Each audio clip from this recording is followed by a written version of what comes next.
La minute du management avec Toulouse Business School, campus de Casablanca, partenaire de la CFCIM.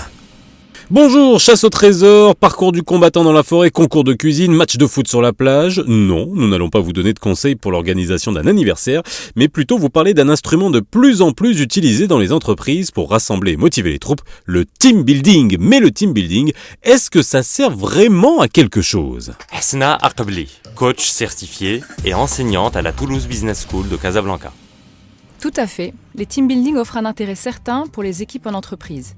Comme leur nom l'indique, les team building aident à bâtir un esprit d'équipe, c'est-à-dire cette capacité à travailler ensemble dans une seule et même direction. Pour cela, le cabinet accompagnateur permet de faire germer un processus d'identification par les collaborateurs d'une vision et d'une stratégie clairement définie, puis par des objectifs qui permettent de les traduire au quotidien dans le travail opérationnel.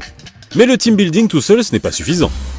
L'inconvénient du team building est qu'il insuffle certes une dynamique positive, mais qui malheureusement ne dure pas dans le temps, faute de suivi des équipes.